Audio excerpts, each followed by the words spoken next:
Doctor ortho Ayurvedic oil and capsule, अब दर्द भी घुटने टेकेगा। सीएम योगी का महराजगंज को सौगात। महराजगंज को 208 करोड़ रुपए से अधिक की सौगात। 79 विकास परियोजनाओं का उद्घाटन और शिलान्यास किया। नौतनवा में सीएम योगी ने जनसभा को भी संबोधित किया। दिल्ली में अमित शाह से मिले सीएम योगी। गृह मंत्री अमित शाह के आवास पहुंचकर उनसे की भेंट। राष्ट्रीय अध्यक्ष नितिन नवीन से भी की शिष्टाचार मुलाकात। दिल्ली में हुई बैठकें राजनीतिक दृष्टि से अहम मानी जा रही है। बदायूं में पर्यटन मंत्री जयवीर सिंह और केंद्रीय राज्य मंत्री बीएल वर्मा ने 18 करोड़ रुपए की योजनाओं का किया शिलान्यास। दोनों ने कहा कचला गंगा घाट का होगा सौंदर्यीकरण। केंद्र और राज्य सरकार मिलकर कचला गंगा क्षेत्र का करेंगे विकास।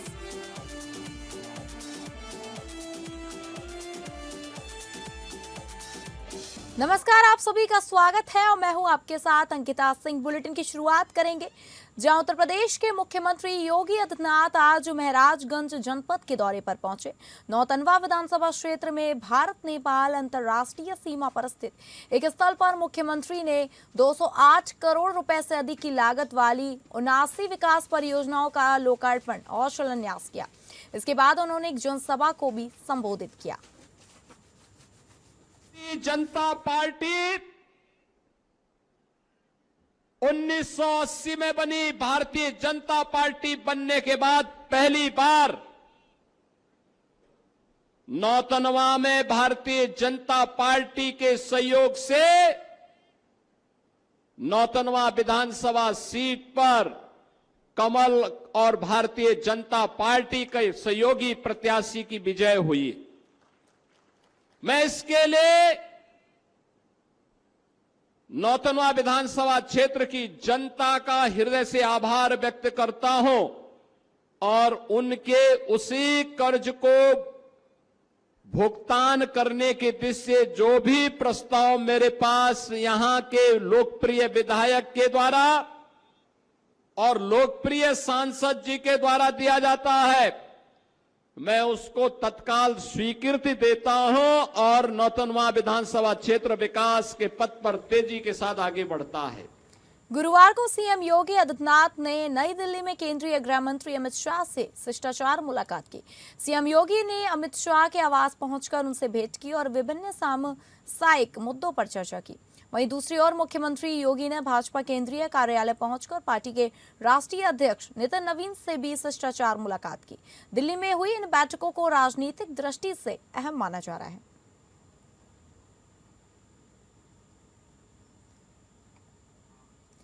यूपी के पर्यटन मंत्री जयवीर सिंह और केंद्रीय राज्य मंत्री बीएल वर्मा ने बदायूं में 18 करोड़ योजनाओं का शिलान्यास किया। पर्यटन मंत्री जयवीर सिंह ने कहा कि बदायूं में कचला गंगा घाट का सौंदर्यीकरण के लिए करीब 18 करोड़ एक साइट और दूसरी साइट में भी गंगा नहाने के लिए विकसित किया जाएगा। पर्यटन विभाग की टीम द्वारा जल्दी सर्वे के लिए टीम आएगी और पूरे क्षेत्र को पर्यटन को विकास किया जाएगा। वहीं तेल की बचत के लिए आह्वान किया गया है, जिसका पालन वो स्वयं कर रहे हैं। देश के लोगों से भी अपील की गई है। भारत सरकार ने अभी तक रेट को कंट्रोल किए हुए हैं। तेल और गोल्ड से हमारे देश का डॉलर बाहर जाने से रुके। जबकि केंद्रीय राज्य मंत्री बीएल वर्मा ने कहा कि केंद्र और राज्य सरकार मिलकर और इस कचला गंगा क्षेत्र का विकास करेंगे। जो भी कमी होगी सरकारें पूरा करके विकास कराया जाएगा। इस अवसर पर केंद्रित राज्य मंत्री ने नीट परीक्षा पर कहा कि अगर कोई गलती होती है तो सजा मिलती है। सरकार परीक्षा पर सारा खर्च उठाकर परीक्षा कराएगी। भारत सरकार छात्रों के साथ खड़ी हुई है। सीबीआई लगातार गिरफ्तारी कर रही है और भी गिरफ्तारी हो रहे हैं। जिसने यह काम किया है किसी को छोड़ा नहीं जाएगा।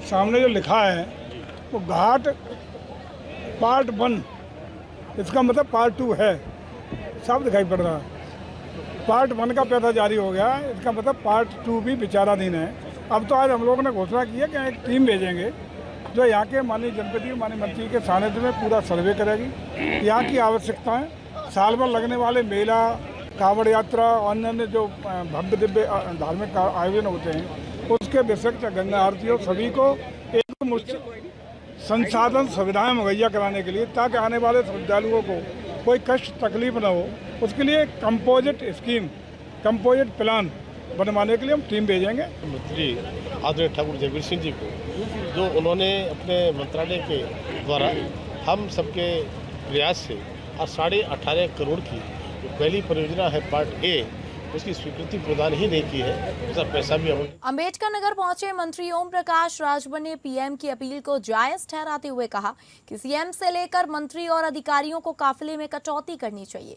फिजूल खर्ची पर कटौती देश हित में होगा। जब दो देश युद्ध करते हैं तो आसपास के देश भी प्रभावित होते हैं। राजभर ने कहा कि ईरान इराक से डीजल, पेट्रोल और सीएनजी आती है। युद्ध के कारण दिक्कत हुई है, इसे स्वीकार करते हैं। मंत्री ओम प्रकाश राजभर ने सपा प्रवक्ता राजकुमार भाटी द्वारा ब्राह्मणों को लेकर दिए गए बयान की निंदा की। मंत्री ने कहा कि उनका बयान समाज में वैमनस्यता पैदा करने वाला है। उनके नेता एक तरफ ब्राह्मणों और राजपूतों का वोट मांगते हैं तो दूसरी तरफ उनकी भाषा निंदनीय है। मंत्री ओम प्रकाश राजभर विभागीय अधिकारियों के साथ समीक्षा और अपनी पार्टी के नेताओं के साथ बैठक करने अंबेडकर नगर पहुंचे थे। आपस में लड़ते हैं। आपने देखा कि ईरान और अमेरिका का युद्ध हो रहा है। उस युद्ध से प्रभावित आसपास के भी देश हैं। ईरान इराक से ही अपने यहाँ तेल और सीएनजी, तो निश्चित है कि जब लड़ाई हो रही है तो दिक्कत पैदा हुई है, उसको हम स्वीकार करते हैं।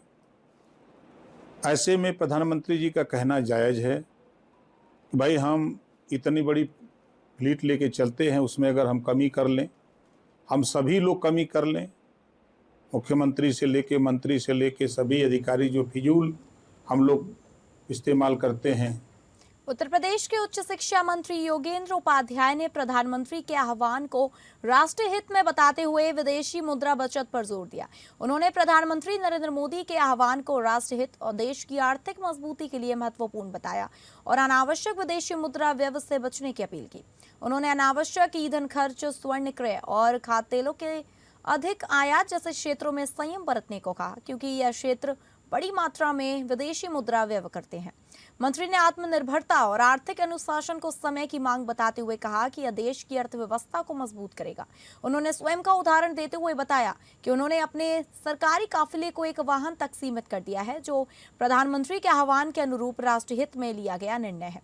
उन्होंने आम जनता से भी अनावश्यक विदेशी मुद्रा व्यय से बचने की अपील की और वैश्विक परिस्थितियों जैसे रूस यूक्रेन संघर्ष और ईरान अमेरिका तनाव का हवाला देते हुए आर्थिक सतर्कता और अनुशासन की आवश्यकता पर बल दिया। प्रधानमंत्री मोदी जी के आह्वान पर जो राष्ट्र हित में है और राष्ट्र के जनता के हित में है कि हम कोई भी ऐसा कार्य न करें, उससे बचें जिनमें विदेशी मुद्रा ज़्यादा खर्च होती हो, जैसे अनावश्यक ईंधन का खर्च होना, स्वर्ण का क्रय करना, खाद्य तेलों का, क्योंकि उसमें 55% बाहर का तेल होता है, इन सबको भी यूज करना। तो उसी के तहत चूंकि एक राष्ट्र के लिए आह्वान है उनका और मोदी जी के पीछे पूरा राष्ट्र खड़ा है, तो मैंने भी अपने फ्लीट से मात्र अब एक गाड़ी में चल रहा हूं और सब गाड़ियां हटा दी हैं। उत्तर प्रदेश में जनगणना 2027 का पहला चरण 22 मई से शुरू होने जा रहा है। इससे पहले नागरिकों के लिए 7 मई से 21 मई तक खुद ऑनलाइन डेटा भरने का विकल्प भी दिया गया है, ताकि कर्मचारियों का बोझ कुछ कम हो सके। यह विश्व की सबसे बड़ी प्रशासनिक एक्सरसाइज है। साथ ही भारत के इतिहास में पहली बार डिजिटल जनगणना और जातिगत जनगणना एक साथ हो रही है। उत्तर प्रदेश जैसे विशाल और विविध राज्य के लिए यह कार्य कितना चुनौतीपूर्ण है और क्या तैयारियां हैं, इसे जानने के लिए एपीएन न्यूज ने प्रदेश की जनगणना निदेशक शीतल वर्मा से खास बातचीत की। उत्तर प्रदेश जैसे विशाल राज्य में 22 मई से जनगणना का पहला दौर शुरू होने जा रहा है। हमारे साथ बात करने के लिए जनगणना निदेशक शीतल वर्मा जी मौजूद हैं। शीतल जी, अगर हम बात करें उत्तर प्रदेश जैसे राज्य की सबसे बड़ी विविधतापूर्ण राज्य है, सबसे बड़ी आबादी का राज्य, कितनी बड़ी चुनौती आपके सामने है यहाँ पर जनगणना को करना? वो हालांकि स्वगणना जरूर चल रही है और कई जगहों से अच्छी रिपोर्ट्स भी आई हैं। मैं सबसे पहले यही बताना चाहूँगी कि जनसंख्या की दृष्टि से उत्तर प्रदेश अपने आप में विश्व का छठा सबसे बड़ा राष्ट्र होता यदि अलग होता, तो बिल्कुल एक बहुत बड़ी चुनौती है प्रत्येक व्यक्ति तक पहुंचना, प्रत्येक क्षेत्र को कवर करना। बट मैं ये भी बताना चाहूँगी कि इसके लिए प्रशासन ने और जो राज्य सरकार है उसके द्वारा बहुत ही अच्छे प्रबंध किए गए हैं 6 लाख प्रगणक और पर्यवेक्षक इस कार्य को फील्ड पर करने वाले हैं। इसके अतिरिक्त 25,000 हमारे अधिकारी अलग अलग कैपेसिटीज़ में इस काम को करेंगे, पर्यवेक्षण के काम को, जिसमें कमिश्नर, डीएम, एडीएम, एसडीएम सभी की कहीं ना कहीं ड्यूटीज़ लगी हैं। तो एक चुनौती तो थी प्रशासनिक तंत्र की, दूसरी है कंप्लीटनेस एंड कवरेज की। बहुत व्यापक क्षेत्रफल भी है हमारे प्रदेश का, और हमेशा ये शायद शिकायत आती है सभी किसी भी सर्वे में बड़ी कॉमन शिकायत होती है कि हमारे घर पर कोई नहीं आया। दूसरी बात आपने पूछी जातीय जनगणना की, तो ये सुनिश्चित है कि इस बार जातिगत डेटा भी एकत्रित किया जाएगा, परंतु वो द्वितीय चरण होगा। अभी हम मकान सूचीकरण एवं मकानों की गणना करने जा रहे हैं। द्वितीय चरण जो फरवरी में होगा, जातियों का डेटा कैसे कलेक्ट किया जाएगा, कैसे जनगणना की जाएगी, इसके विषय में हम आपको तत्समय अवगत कराएंगे। बस एक अंतिम प्रश्न नहीं है, अपील आप हमारे चैनल के माध्यम से लोगों को क्या करना चाहेंगी कि लोग निडर होकर बिना डरे हुए आगे आएँ और जनगणना करें? मैं सभी आम नागरिकों से और सभी प्रबुद्ध जन से एक ही अपील करना चाहती हूँ, जनगणना में अपना डेटा उपलब्ध कराना कहीं ना कहीं हमारा राष्ट्रीय दायित्व है। कानपुर के आर्यनगर विधानसभा क्षेत्र में बुधवार को एक प्राथमिक विद्यालय को स्मार्ट स्कूल बनाए जाने के शिलान्यास कार्यक्रम को लेकर सियासी विवाद गहरा गया है। परमठ स्थित प्राथमिक विद्यालय परिसर में समाजवादी पार्टी और भारतीय जनता पार्टी के कार्यकर्ताओं के बीच जमकर नारेबाजी और हंगामा हुआ। मौके पर भारी पुलिस बल तैनात करना पड़ा। जानकारी के मुताबिक स्कूल के पुनर्निर्माण और स्मार्ट स्कूल परियोजना के शिलान्यास को लेकर पहले से भाजपा नेताओं की ओर से 14 मई को कार्यक्रम प्रस्तावित था। इसके लिए भाजपा के पूर्व विधानसभा प्रत्याशी सुरेश अवस्थी और सांसद रमेश अवस्थी के पोस्टर लगाए गए थे। वहीं आर्यनगर से सपा विधायक अमिताभ वाजपेयी ने 15 मई को अलग शिलान्यास कार्यक्रम की घोषणा कर दी। बुधवार सुबह विधायक अमिताभ वाजपेयी समर्थकों और मजदूरों के साथ स्कूल पहुंचे और शिलापट्ट लगाने की तैयारी शुरू कराई। इसी दौरान सुरेश अवस्थी भी अपने समर्थकों के साथ पहुंच गए। दोनों पक्षों के बीच पहले बहस हुई, फिर कार्यकर्ताओं ने नारेबाजी शुरू कर दी। माहौल तनावपूर्ण होने पर ग्वालटोली थाना पुलिस मौके पर पहुंची। विवाद बढ़ने पर सपा विधायक स्कूल के बाहर धरने पर बैठ गए। पुलिस अधिकारियों ने समझाने का प्रयास किया और बाद में स्थिति को नियंत्रित कराया। फिलहाल इलाके में पुलिस निगरानी बढ़ा दी गई है।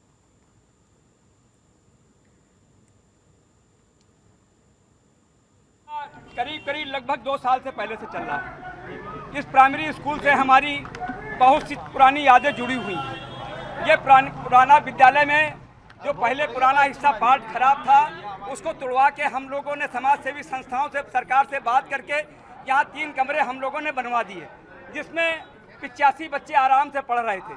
समाजवादी पार्टी के विधायक पैसा कहाँ से कमावे? देखिए कि सरकारी स्कूल में निर्माण को लेकर के कुछ विवाद हुआ था, जिसमें एक एप्लीकेशन दी गई है, जांच करा रहे हैं। जांच के उपरांत जो भी आवश्यक तथ्य आएंगे उनके आधार पर कार्रवाई करेंगे। एक परमठ में सरकारी प्राइमरी स्कूल है, लगभग 2 वर्ष से उसको मैं बनवाने का प्रयास कर रहा हूँ। लगभग 5 प्राइमरी स्कूल में अब तक बना के डिलीवर कर चुका हूँ और 2-3 इंटर कॉलेज में मैं अत्याधुनिक काम कर चुका हूँ। राजधानी लखनऊ स्थित उत्तर प्रदेश कांग्रेस मुख्यालय पर रचनात्मक कांग्रेस के राष्ट्रीय अध्यक्ष और पूर्व सांसद संदीप दीक्षित ने एक महत्वपूर्ण प्रेस वार्ता को संबोधित किया। प्रेस वार्ता के दौरान संदीप दीक्षित ने कहा कि रचनात्मक कांग्रेस विभाग का मुख्य उद्देश्य समान विचारधारा रखने वाले उन सामाजिक संगठनों, समुदाय और आंदोलन को कांग्रेस से जोड़ना है जो वर्तमान में दल से बाहर है। उन्होंने विश्वास जताया कि आगामी विधानसभा चुनाव में रचनात्मक कांग्रेस विभाग इंडी गठबंधन की जीत सुनिश्चित करने में अपनी निर्णायक भूमिका निभाएगा। इस अवसर पर संदीप दीक्षित के साथ मुख्य रूप से वार रूम प्रभारी संजय दीक्षित, मीडिया विभाग के वाइस चेयरमैन मनीष हिंदवी, प्रवक्ता अंशु अवस्थी, अलीमुल्ला खान और प्रियंका गुप्ता मौजूद रहे।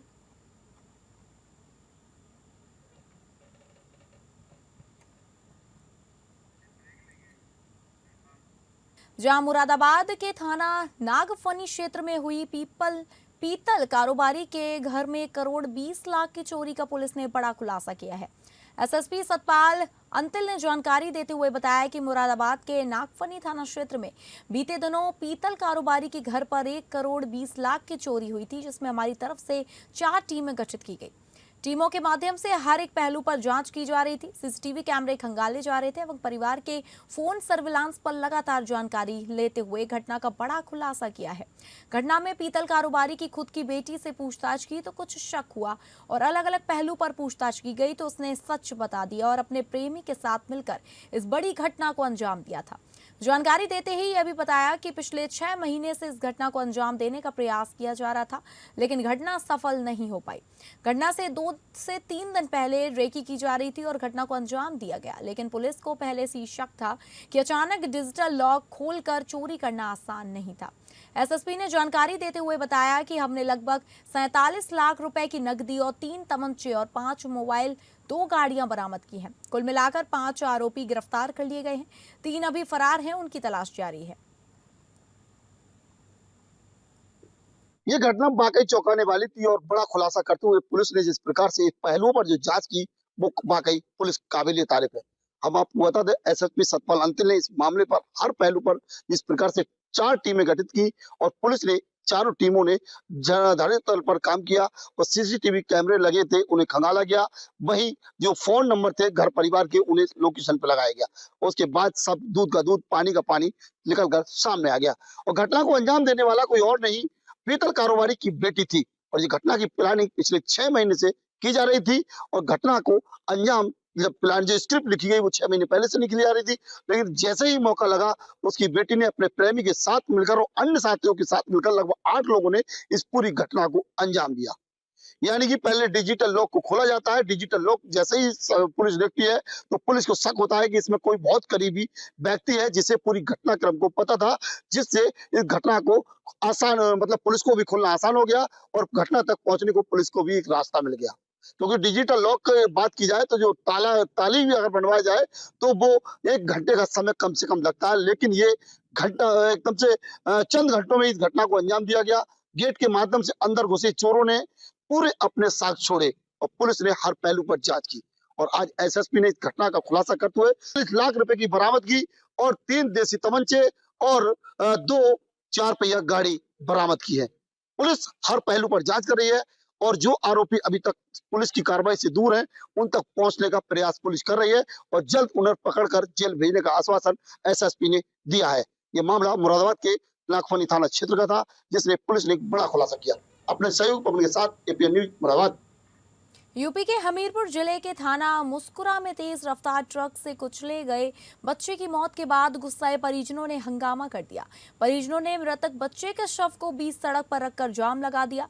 राट सीओ राजीव प्रताप सिंह के समझाने पर शव हटाया गया। आकर्षित परिजनों ने थाने पहुंचकर सिपाही की वर्दी फाड़ ली और कमरे के दरवाजे पर लाठी डंडों से हमला किया। थाने के अंदर सिपाही को घसीटने के वीडियो भी सामने आए हैं। दरअसल मुस्कुरा थाना क्षेत्र में शादी समारोह में आए बच्चे को तेज रफ्तार ट्रक ने कुचल दिया था। मौत से आक्रोशित परिजनों ने शव रखकर जाम लगाया। राठ सीओ राजीव प्रताप सिंह के समझाने पर जाम हटा। बाद में परिजन मुस्कुरा थाने पहुंचे और पुलिसकर्मियों से मारपीट और गाली गलौज की। आरोप है कि गुस्साए लोगों ने सिपाही की कॉलर पकड़कर खींची और कमरे के दरवाजे पर लाठी डंडे चलाए। पुलिस के मुताबिक मामले की जांच की जा रही है और शांति व्यवस्था कायम है। आज दिनांक 14 मई 2026 को थाना मुस्कुरा क्षेत्र में विक्रम पैलेस के पास एक सड़क दुर्घटना की सूचना प्राप्त हुई थी, जिसमें एक ट्रक द्वारा बारात में आए एक बच्चे उम्र 9 वर्ष को टक्कर मार दी गई थी। सूचना पर थाना मुस्कुरा पुलिस तत्काल मौके पर पहुंची। घायल बच्चे को उपचार हेतु सीएससी मुस्कुरा भेजा गया और जहां चिकित्सकों ने उसे मृत घोषित कर दिया। घटना के उपरांत कुछ लोगों द्वारा मुस्कुरा चौराहे पर मार्ग अवरुद्ध किया गया था, जिसे प्रशासन एवं पुलिस अधिकारियों द्वारा समझा बुझाकर खुलवा दिया गया है। दुर्घटना कारित करने वाले ट्रक को पुलिस कब्जे में ले लिया गया है तथा पंचायतनामा एवं अन्य आवश्यक वैधानिक कार्रवाई की जा रही है।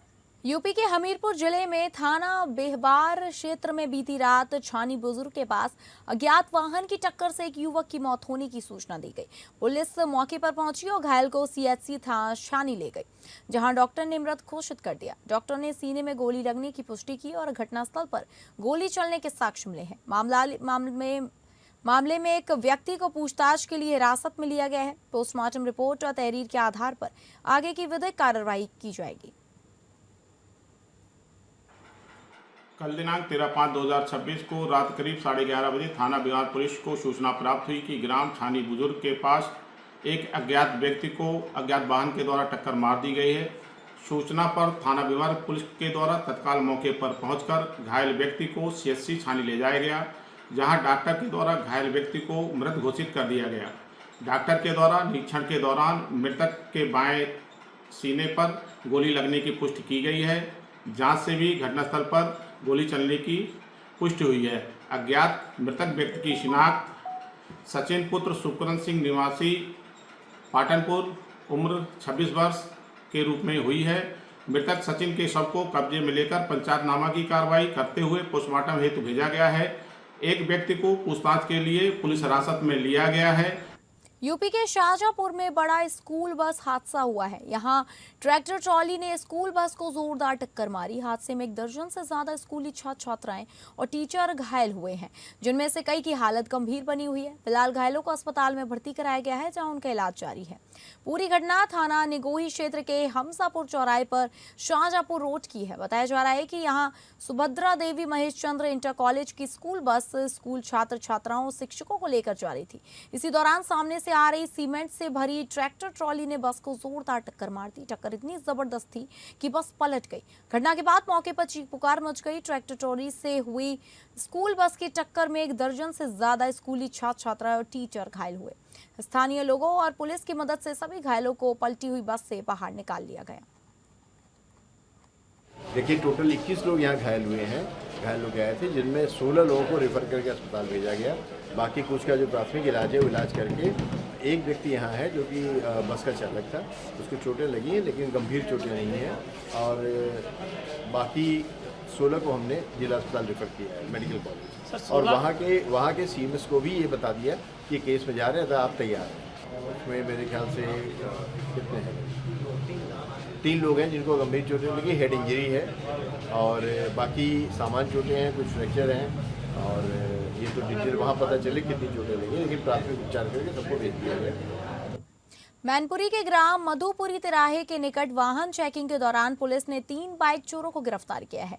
हेलो थाना क्षेत्र के ग्राम मधुपुरी तिराहे के निकट वाहन चेकिंग के दौरान पुलिस ने 3 वाहन चोरों को गिरफ्तार किया है। इनके पास से विभिन्न स्थानों से चुराई गई 10 मोटरसाइकिल में बरामद की गई। चेकिंग के दौरान उनके पास से एक तमंचा भी बरामद किया गया। आरोपियों ने मैनपुरी और आसपास के जनपदों में बाइक चोरी की घटनाओं को कबूल लिया है। इनका एक साथी फरार है, जिसकी तलाश जारी है। अपर पुलिस अधीक्षक अभिषेक तिवारी ने जानकारी देते हुए बताया कि थाना प्रभारी अभिषेक त्यागी पुलिस बल के साथ चेकिंग कर रहे थे, तभी बाइक सवार 2 युवकों को रोका गया। जांच में इन युवकों की बाइक चोरी की पाई गई। पूछताछ में आरोपियों ने बताया कि नगला मोती निवासी सचिन के साथ बाइक चोरी गैंग चलाते हैं। इन आरोपियों ने मैनपुरी, एटा, इटावा, फर्रुखाबाद, कन्नौज आदि जिलों में चोरी का जाल फैला रखा है। तो फिलहाल उत्तर प्रदेश बुलेटिन में बस इतना ही। नमस्कार।